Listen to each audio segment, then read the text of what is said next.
Hey, this is Cole with Big Deal Marketing, and you're watching What's the Big Deal NWA? 1, 2, 3,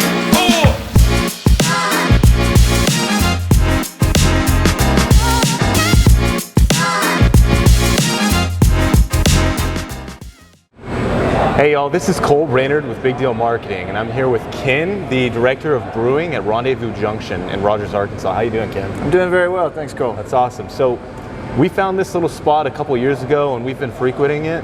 We love to come here, and so we just wanted to come in and explore what's going on here.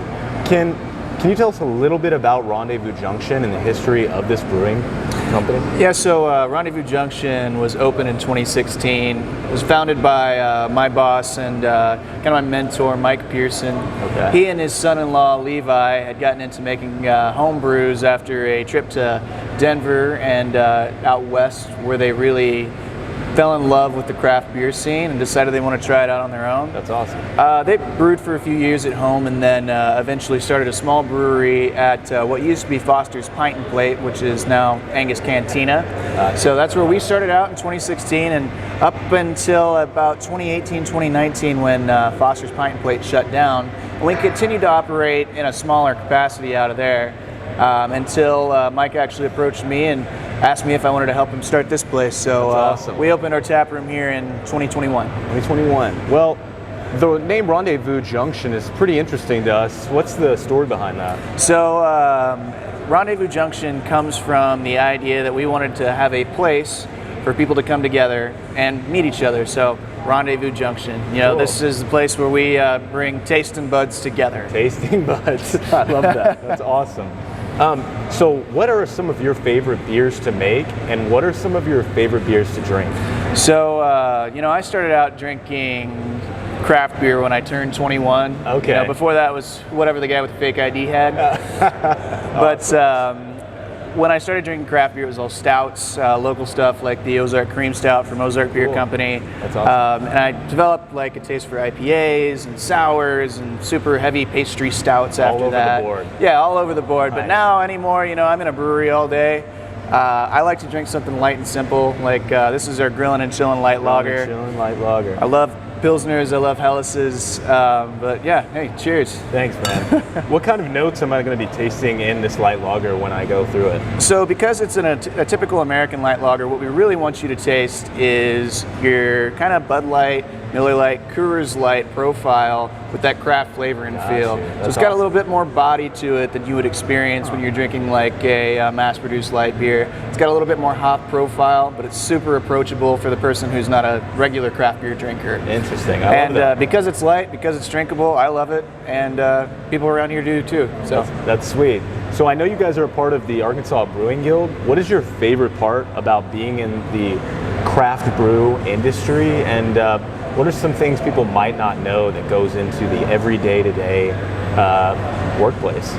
So when I was 21, I started working in tap rooms as well. Awesome. And I fell in love with the community that was working here in beer places like Core, beer places like Ozark, like they have now at Natural State, Bentonville Brewing Company.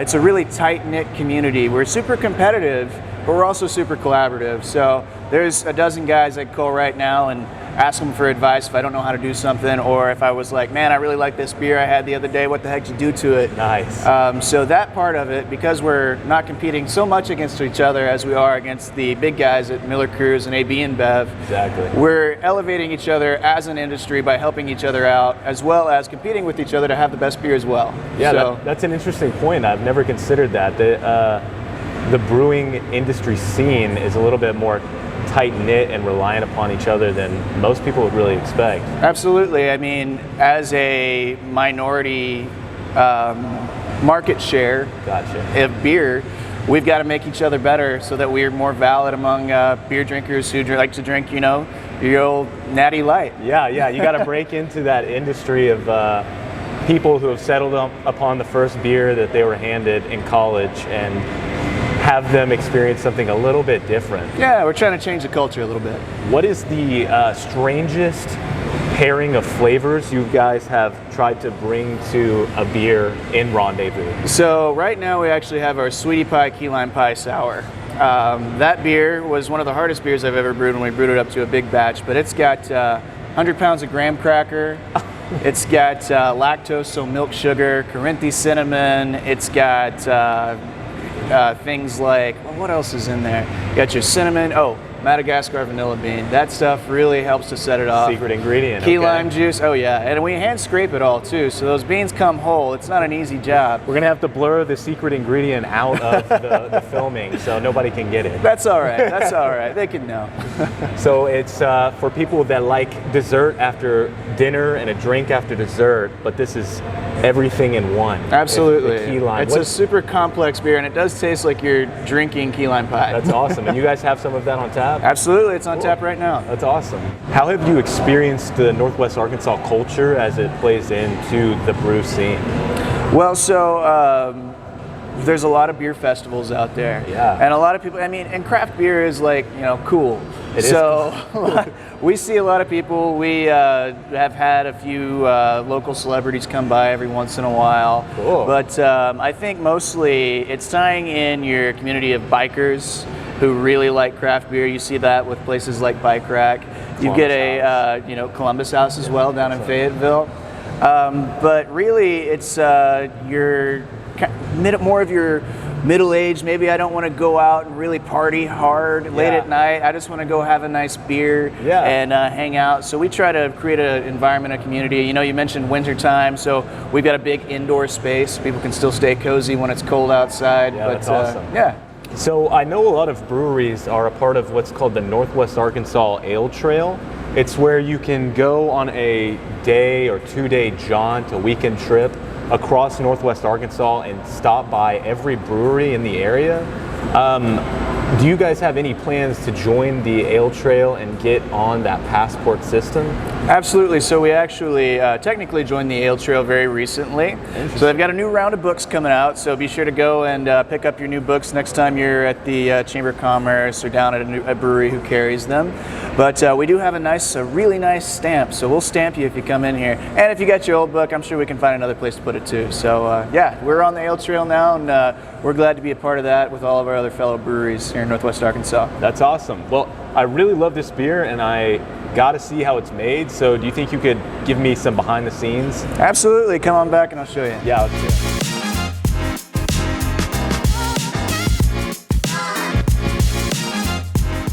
So Ken, where are we, man? So right now in our dry storage, this is where we keep all of the malts that we use in our beers. We use something like 30 or 40 different types of malts from all over the world. So over here we got a little American, German, we've got, looks like Irish, Belgian, UK malt. So all of this is mixed in certain capacities, and we use our recipes based on which percentage of grist you use. Darker roasts make darker beers. So like this right here to make a real dark beer. That's awesome. We run it through our roller grinder right down here and send it up to our grist tank, where we eventually combine it with hot water. Excellent. From our mill, we send it up to our grist case where it rests there. We combine it with hot water in our grist hydrator so it gets all good mush to it. We don't want any dry spots or big old balls of grain. That eventually comes down to rest in our mash tun, where it'll sit for a little while, and then we'll pump it back over the mash bed so all that grain acts as a natural filter. Once it clears up a little bit, we send it over to our kettle where we put it to boil, and boiling stabilizes the beer. That's also where you'll add hops. You might add different adjuncts like lactose or honey or maple syrup.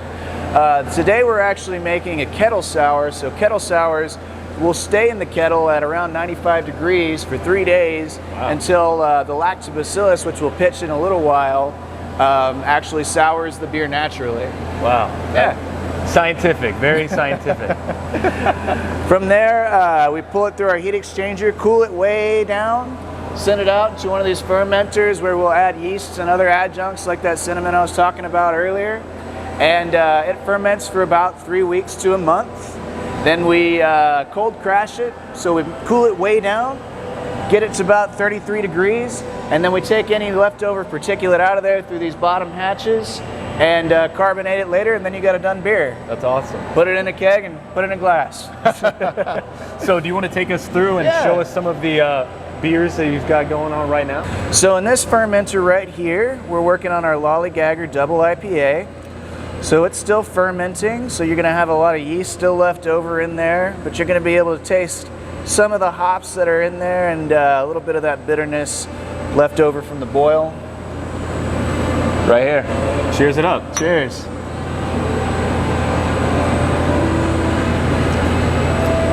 Tastes like beer. Yeah, that's about done. But yeah, so we've got 4 10-barrel batches, 4 5s. So what we'll often do is brew a 10-barrel batch and split it into 2, put it on 2 different fruits or 2 different hops.